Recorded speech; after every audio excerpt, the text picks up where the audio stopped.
And welcome to News Junkies. I'm Bill DeFoi. Joining me right now is Pastor Jayne from the Somas Community Church. He's the new kid in town. Yes. So being the new sheriff, you've come from Oregon. Mm-hmm. Tell us about your ministry and what you're looking to do in Somas. Well, thank you. We just moved from Astoria, Oregon, and we're so happy to be here. We are just loving Southern California weather. The fresh fruits and vegetables are just delicious, and so we're having a great time adapting to this area. We recently, in February, became the pastor of Somas Community Church, and some wonderful folks there that we have grown to love and to appreciate the ministry there. Our heart's desire is to minister to the people of Somas. That is our first love, that we desire to reach the families, help them in any way that we can, be a blessing to the community there in Somas. And we are currently on a restart in the church, in the ministry, but we're looking and expecting great things from God.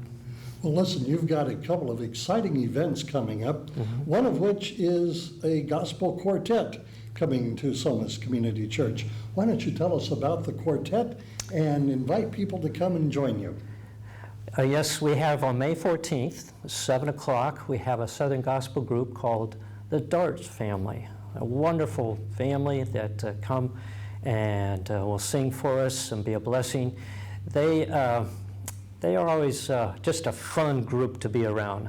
They just love the Lord, they love people, and they are well known in the Southern Gospel arena, and I know that they will be a blessing if you can make it out on May 14th at 7 o'clock. Now, the other event's coming a little bit later on. That's in June, and it's a classic car show. Yes, yes. Tell us about that. Well, we're excited about this. This is something out of the box for us. We are going to do a classic car show, June 6th. That's a Saturday from 2 to 4. And one of the goals that we have for this is connect with the community, as well as it's going to be a food drive for the Somas Food Bank. And we're encouraging people to bring canned foods, non-perishable items to the event, and we'll collect those and give them to the Somas Food Bank, which will then distribute to the needy families in the area. Now, the cost of admission, is it a price of a smile? It is a price of a smile, and it can be a little smile, big smile, we'll take it all. Now, I understand there will be ice cream sundaes for people. Yes, we'll have free ice cream for kids, for adults. So we want to make it a fun event. It's not going to cost.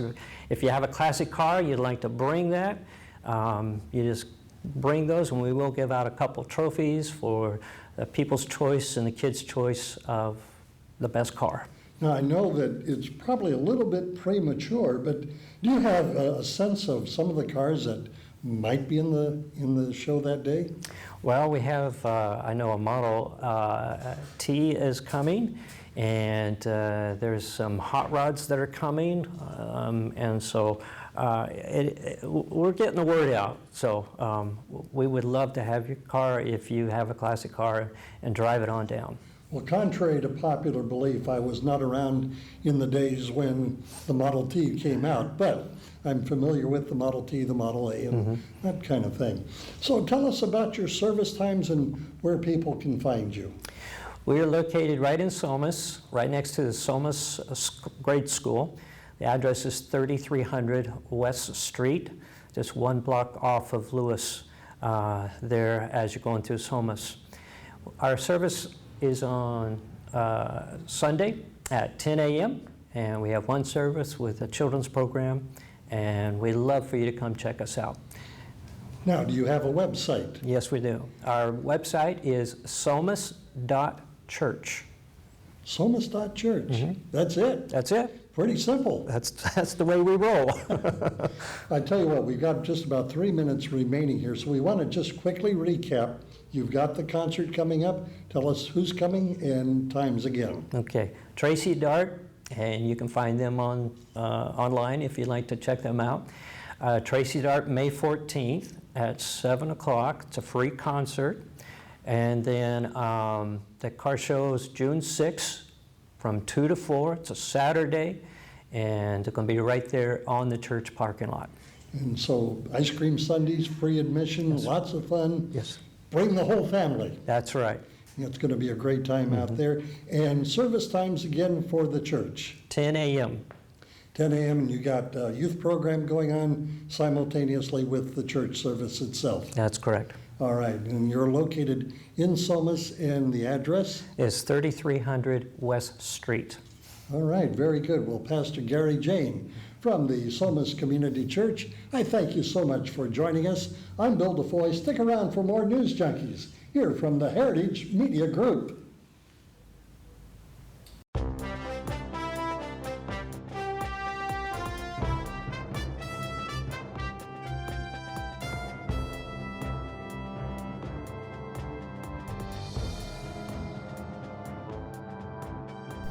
And welcome back to News Junkies. I'm Bill DeFoi. Joining me right now is Richard Bryan, and he is a member of the Military Order of the Purple Heart. And Richard, good to have you with us. Thank you very much. I appreciate being here. Tell us a little bit about the Order of the Purple Heart and what it means. The Military Order of the Purple Heart was founded by Congress to recognize and have a place for Purple Heart recipients to interact with one another. The organization is about veterans, helping veterans, and the Purple Heart medal itself goes back to the days of George Washington and bears his likeness, which didn't actually come into existence until after his death. He said, yes, you can use my likeness. And it was around for several years, and then it lost favor, and then it came back. And principally, the Purple Heart signifies that a veteran has served in combat and has been injured in combat. I myself have the honor of actually being a double recipient. So my Purple Heart has a silver star on it. When you say that you're a double recipient, as you've indicated, you've been wounded twice in combat. Yeah. Could you tell us about that experience and what you went through to get injured and obviously get the Purple Heart? Yes. The first incident was at a place north of Da Nang called Hai Phong Pass. And we lived in bunkers with the Vietnamese soldiers. When I say we, that would be principally the Marines, and I served as their Navy corpsman. And one night, a young Marine that was on guard duty thought he saw an enemy soldier hanging on a limb coming down off of the upside of the mountain. And so we opened fire, and there was a lot of chaos. And I got shot in my right shoulder. And so that was my first award. I was treated in the field and stayed on duty and healed. The second time was down around Chu Lai, and we had been moving all day, all night, and we were resting and getting ready to move all night again. The operations there were what were called block and sweep. So you would basically have 4 different groups involved. You worked in a square. So 2 sides of the square would move while the other 2 sides stayed stationary. Then those 2 sides would move while the others stayed stationary. And what was unusual about that particular day was that the company commander, his assistant company commander, the master gunny sergeant, and the senior gunny sergeant, if I use those terms correctly, it's the top 2 gunny sergeants, were all in the field together. That never happened. And why it happened that day, I don't know. But we were resting, we'd had our food, We'd gotten the Red Cross care packages, our mail, and up the road, up the trail from where we were was a small hamlet. And so the sniper and I walked up there just to see what was going on, something we should not have done. And but he was a very comedic guy, and so he was entertaining the villagers, pretending he had his foot stuck in a bucket. And when we came back down the trail, I commented to him. I said, they were laughing. But I said, those people hate us. And he said, how do you know? I said, I could see it in their eyes. Their eyes were as cold as steel. And so we started moving out. Right after we had cleared the area where all of the leading officers had been and the troops, the underground tunnels opened up. They would make camouflage doors, and they opened up, and there was a crossfire. Had we not cleared the area, there would have been probably 25, 30 people killed. Wow. And so returned fire, they disappeared. As we headed up the trail, a good Marine friend of mine, one of my Marines in my platoon, I'm very possessive of my Marines that I served with, stepped on a booby trap. The corpsman, the junior corpsman, who was always closer to the point person, didn't know how to do it. He's a nice young man, but he shouldn't have been in Vietnam. He was skinny, he was weak, he couldn't carry his rifle, his flak jacket, but that's the nature of war. And so they called me up. So while I was bandaging the Marine who had his heel blown off, the other corpsman stepped on a booby trap under me, and it blew me over into the bushes. And so I remember laying there for a few seconds, and I'm going, well, the brain's still working. I can move my arms, and I jumped up, because if there was more of it, I figured I'd rather lose a leg or something than my arms or my eyesight. And so then I finished treating well, I had to go to work on the corpsman, because he had his foot blown off.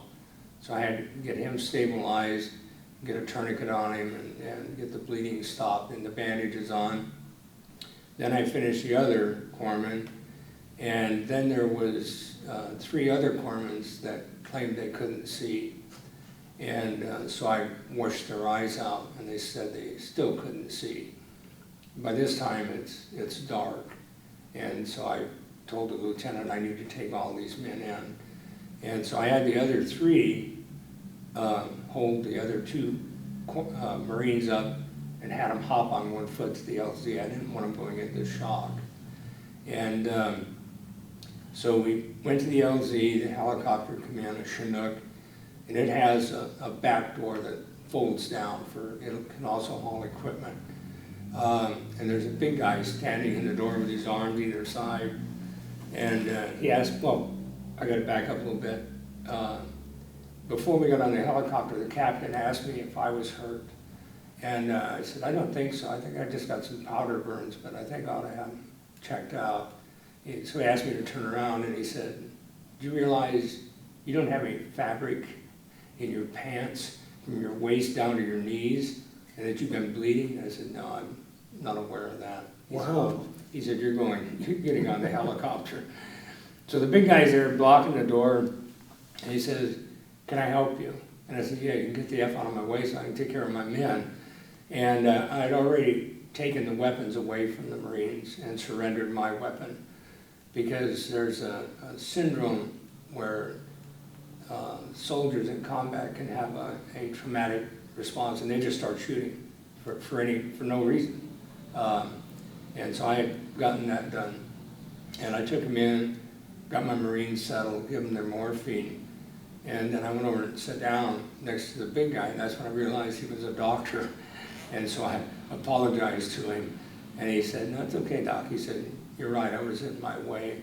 And I'm proud to say that all of those boys went home. And I had a policy that when one of my Marines got hurt, I would wait a couple of weeks, and then I would write their parents. And I have the most beautiful letters that I received back from parents. I honest to God consider those letters more of a recognition than having, should I have received the Bronze Star. Well, that's an incredible story. And I know that one of your passions is to help veterans out even to this day. So what are some of the things that you're involved with in helping out with veterans and their issues? I have joined the military order, the Purple Heart. They're a group, as I mentioned, veterans helping veterans. For example, we recently lost a Marine, and they're helping the family with the funeral arrangements, with the cost of the funeral services. I also joined a group called the Ventura County Military Collaborative. That's an organization of about 140 members, and they're all service agencies, not only for veterans, but for current military personnel on duty. And they work on helping the veterans with not only benefits, but health care, family issues, children with special needs. We send packages to the veterans in Afghanistan. We recently did one and asked each member to bring 5 items. They give you a specific list. It was for 5 veterans. This group is so dynamic. They got enough to send 5 boxes. And, and they know that when a veteran gets a care package, they share it with those who do not. And so now they sent all 25 packages to the same 5 veterans. They also do a toy drive for children at Christmas time. A lot of people don't realize that in the military, you get the same pay amount regardless of where you are in the country. Now, if you're in Kentucky or North Carolina, you're doing pretty good. You're in Southern California, and you're a low-ranking enlisted person, and you have a couple of children, you're not doing so good. And so they help out with those kind of things, and I enjoy the collaborative, and I enjoy being a part of the Purple Heart Order. Now, do you have an opportunity to go out and speak to groups and at veterans functions where people can learn more about the Order of the Purple Heart and other things that you might be interested in sharing with others? Not so much. I'm not a designated spokesman for the Purple Heart Order or the collaborative. I have been invited to make a presentation to the City of Oxnard Community Relations Commission. The Veterans Affairs is having a town hall meeting on May 20th, and I will be doing not an invitational, but a guest presentation there.